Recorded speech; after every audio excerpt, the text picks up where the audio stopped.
What is accommodation? So based on the definition, accommodation are supports provided to students to help gain full access to class content and instruction without altering the curriculum standards and competencies expected, and to demonstrate accurately what they know. So as you can, so it is a support that provides students in order to help their knowledge to gain full access, especially when sa mga disabilities, itagan sila, just like for example, sa mga materials nila ang pag-weigh para dili ang sistema sa classroom mo dili ang student mo mag-adjust kung dili ang classroom mo mag-adjust para sa students. Let's say for example, ang kanang palitan ang bata dili siya kabalo mo, dili kay siya ay kanang slow learner kayo siya, especially sa katong mga disabilities. Dayon siya is gitagaan siya og opportunity sa teacher nga para makatagad siya full access kanang iadto siya sa isa ka room, example kanang iadto siya sa isa ka room para siya ra isa para maka-concentrate siya para in a broad understanding kay siya ba kanang gitagaan ng students og way para mas ma-learn niya masabtan niya ang unsa ang gitudlo sa iya. So the next one, when accommodations are provided in general education classroom for children with disabilities, barriers are removed from assisting education. So it is so true no nga ang accommodations mawala na jud ang barriers nga nag-connect sa environment of sa students. So according to Bridge,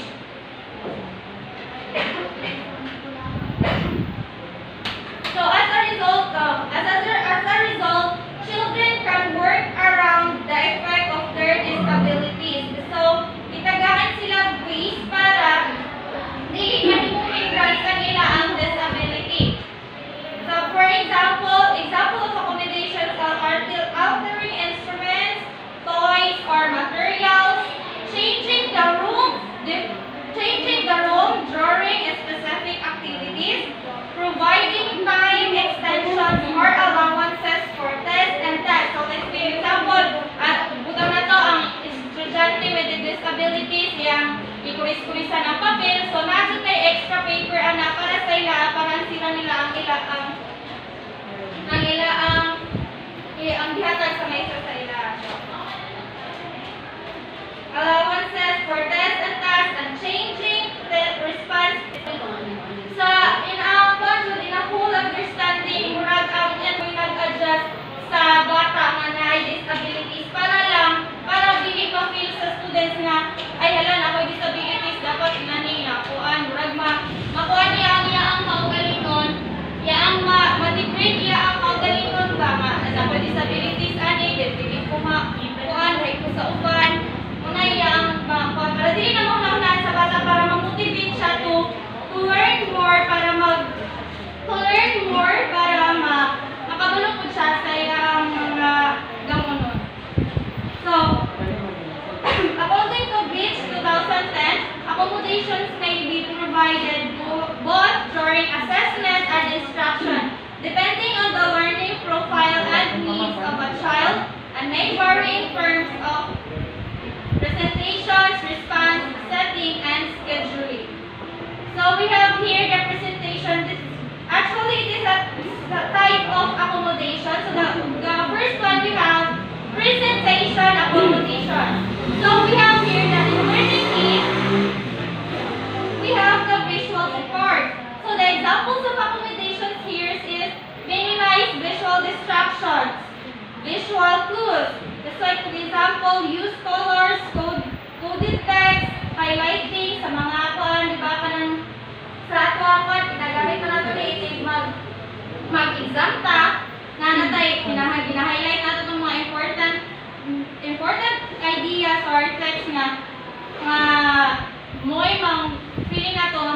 gawa sa exam. So use of larger prints, materials, font size, or illustrations. So it is very useful for especially to the students with disabilities nga kanang magamit og mga font size, magamit og mga font size and illustration. Use of sign language sa katong mga mga amang, mga kuan.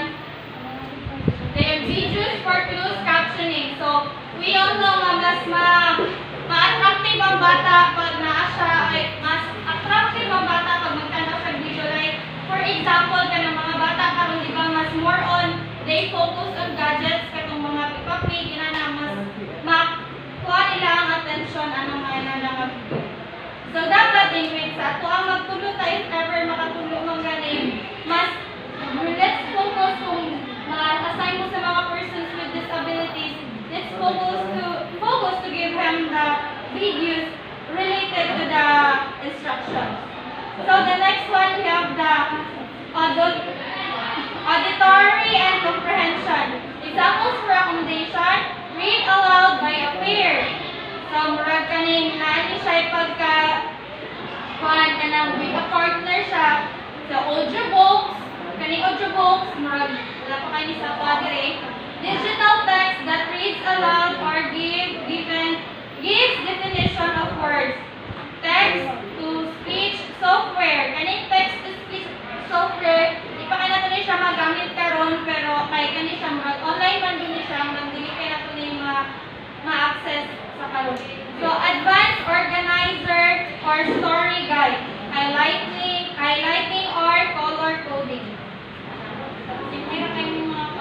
So the next one we have for our presentation accommodation. So ang presentation accommodation, it helps especially sa actual instructions while we are going to teach, or we are going to discuss the learnings of the students. So like the last one we have the learning needs is listening and focusing. So the examples of accommodations here is advanced organizer, explicit verbal or visual clues, physical prompts, repeat, clarity, directions, and important information, note-taking support, or copy of directions. So muna siya sa presentation accommodation. Una, we have visual supports. The next one, we have in the learning needs, we have the visual supports and the auditory and comprehension, and the next one we have listening and focusing. So let's move on to the next types of accommodation, which is the response accommodation. So we have here now in the table of response accommodation. So just for a recap, just for your information, response accommodations will allow students with disabilities add additional needs of a variety of ways to complete assignments, written text, performance tasks, and other activities. So providing such instructional assessment. So we have here in the learning needs sa response accommodation. Writing difficulties. Let's say for example errors in spacing, visual perceptual and spatial orientation, or illegible handwriting. So the examples for accommodations here is different size, diameter of pencil, marker or crayon, pencil or pen grip, rectangular, pear-shaped strips to record dictated distances, finger spacer, handwriting templates guide, or in the student's list of visual clues on paper, different types of size and paper. So actually guys, I have gadget ako ipakita ninyo yung video about katong artista nga si bilang komedyante nga artista gani nga na siya anak nga si Koan. Dili, ano nga yung anak ay si Vincent.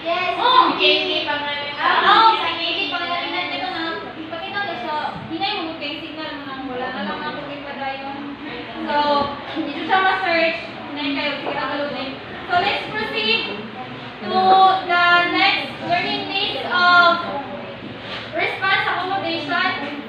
Written expression difficulty, electronic dictionary with spell check. So, kaning electronic dictionary with spell check, we can access this through our phone.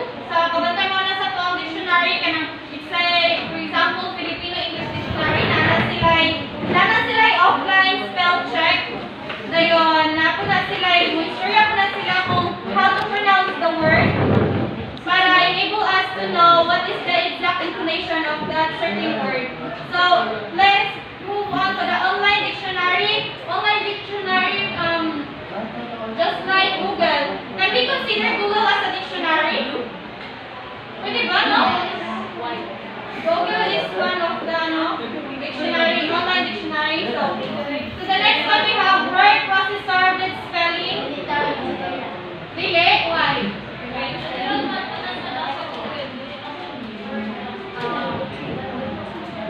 So, and general check, writing through cards, list of sight words, printing templates, outlines, and graphics organizer. So, the next one we have math difficulty, especially na ako, ani. So, calculator, magdala sa calculator, counted models, and manipulative visual presentation, kaya sa kibuhat ng dana. So, problem solving guide. So, murag galing problem solving guides nato, murag ato mga guides sa mga tested math. So, a graphics organizer, special paper, graphing paper. Ito maning siya ang paper bitaw nga graph paper basta nanakagyan naman niya na for computation. So, the next one we have setting accommodations, changes in the location or conditions of the educational setting. Setting environment may be necessary for students who need supports in terms of behavior, attention, and organization of space and materials.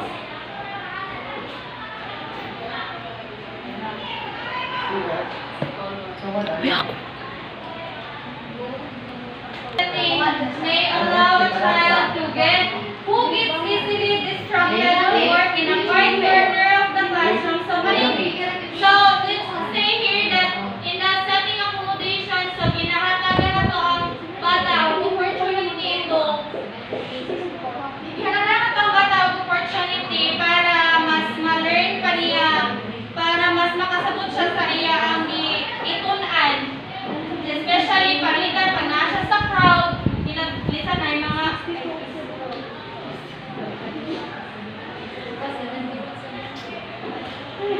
settings accommodation. Sige, tagana to ang bata ang opportunity to learn more. Pag nasa sa crowd places, sa nasa sa mga banhaka, especially yung mga classmates na kuwan, mga banhaka kayo, kay kanalaging disabilities, kinagandagan dito, dala diri, gula diri, dagan dito. So, muna kitagaan sa teacher of opportunity ang bata ay aktibutan siya sa lugar kung dili banha para makagas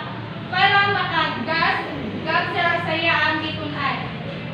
Para yang masabtan, especially sa mga batang mga panandali kayo ma-distract. So, it may also allow the child be easily distracted to work in a quiet corner of a classroom in his own study career so that he will not be sidetracked by environmental stimuli. Stimuli? So, for the next presentation, I will give the floor to Miss Sheena Simbolon because it is her. Ayun. Tuplo ka na ng space. For the last, scheduling accommodation. So, in the scheduling accommodation, changing time allotment, schedule forecast and assessment and management of time are some types of scheduling accommodation. For example, extending time for assignments and assessments, providing breaks in between tasks, providing a visual schedule or a checklist checklists for individual responsibilities, providing predictable routines and procedures, and providing an electronic device with alarms and rules. So, para sa ako, kung ano ka siya, pwede naman siya sa diri muragi na tunang pansin ng mga students with disabilities kay diri just like for what I said kanina mas ang environment mo nag-adjust sa unsay naa sa bata. So kung nasa disabilities ang environment mo nag-adjust sa iya ang teacher mo mag-adjust sa ilang schedule sila mo pwede dadtuon sila sa ilang balay para lang matunan sila then kung homeschool sila, gayon, kanang ikuanan dito ang mga bata o kanang gitagaan dito ang opportunity nga bisag na amoy na amoy kapansanan dili imposible nga dili mo makabalo sa inyo dili mo makagain og kanang makagain og knowledge maka-eskwela na opportunity para maka-eskwela may nalaga marana basta in a whole understanding it's just I know it is not only focusing on the disabilities kaning scheduling accommodations para sa ako among God is kaning scheduling accommodations ko when we relate it to our regular class sa mga regular students kita mo mag-adjust sa schedule kita mo mag-adjust sa atong time halos di na ta mo matulog magsige na ta og bilar para lang mahimo na to nang some as our regular students kita mo nag-adjust when it comes sa mga students with disabilities ang instructor ang facilitator may nag-adjust para sa ila para dili nila ma-feel nga kuan sila kan ang ilang disabilities hindrance sa ilang pag-eskwela.